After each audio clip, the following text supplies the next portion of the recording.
It's not often that you actually get to sit in the presence of the people who made the way for your entire career.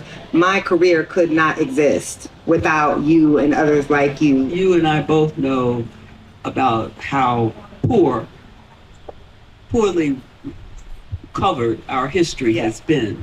So what was it that made you decide that you could do something that would make a difference? Little Nikole, I was 11 years old, wrote a letter to the editor of my local newspaper. And I wrote a letter about how I thought Jesse Jackson was a good candidate.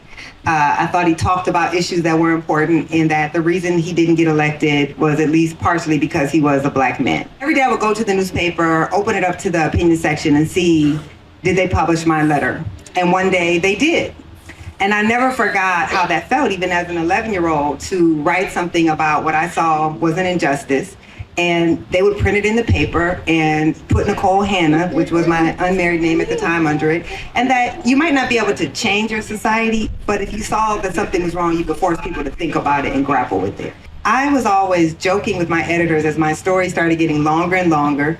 And they started getting longer and longer because I kept going further and further back in time, right? So I'm like, well, how can I write about why are Black children segregated in 2020 if I don't talk about what happened in 1970, if I don't talk about what happens when you desegregate the University of Georgia, if I don't talk about Brown v. Board, if I don't talk about why we needed Brown v. Board. So I used to joke that eventually I have to go back to 1619 in all my work, because how else can we understand any of this if we don't go back to the foundation? And that was really what led to the thinking behind the 1619 Project. The reason I wanted to become a journalist was I wanted to not just write about Black people, but expose the systems that led to the conditions that Black people were living in.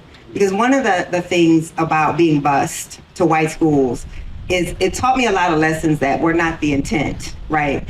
I remember observing through the school bus window. I mean, when you're on a bus 2 hours a day, pre-cell phone, you have a lot of time. Right. So I either was reading books or I was observing my landscape and literally saw the landscape of segregation through the school bus window, right? Like, I see how hard people in my neighborhood are working, but I also see the type of homes that they have.